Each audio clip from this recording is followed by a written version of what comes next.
A 10-hour religious procession across Singapore. 150 people, multiple stops, road lanes taken up. And it was done without a permit.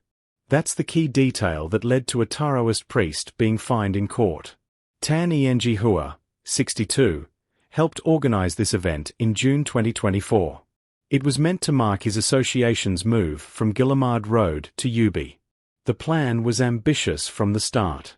They wanted to visit different temples to strengthen ties. So they brought in 39 performers from China, prepared 5 lighted floats, and gathered around 150 participants. On the day itself, the group traveled across areas like Geylang, Bidok, and Loyang. At each stop, they got down from vehicles, performed rituals, then entered the temples.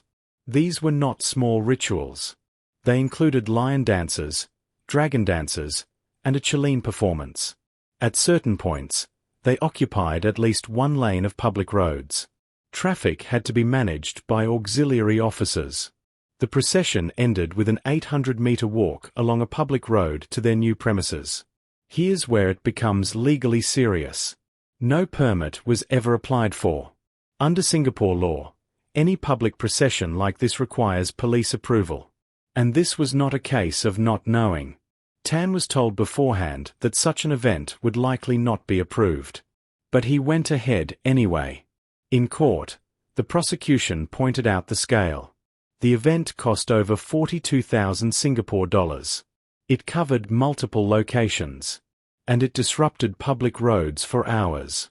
This showed clear planning, not a spontaneous act.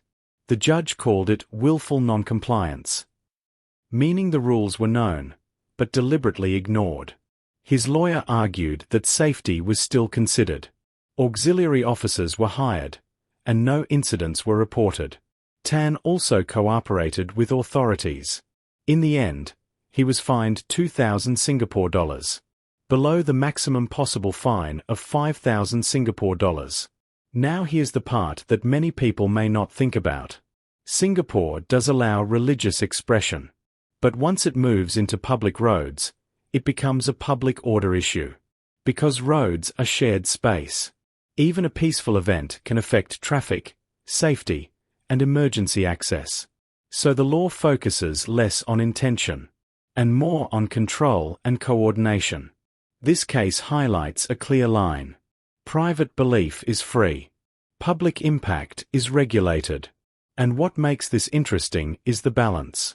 The event itself had no safety incidents. But the process was bypassed. So the real question becomes, is following the process more important than the outcome? Because in Singapore, the system is built on predictability. Once exceptions are allowed, it becomes harder to manage future cases. And this is not the first time authorities have taken a strict stance on permits. We are seeing a consistent pattern. Events that affect public space must go through approval, regardless of purpose. So moving forward, this case sends a signal. Planning and intention are not enough. Compliance is what ultimately matters. Do you think rules like this should remain strict? Or should there be more flexibility for cultural and religious events? Like, share and subscribe to 2230.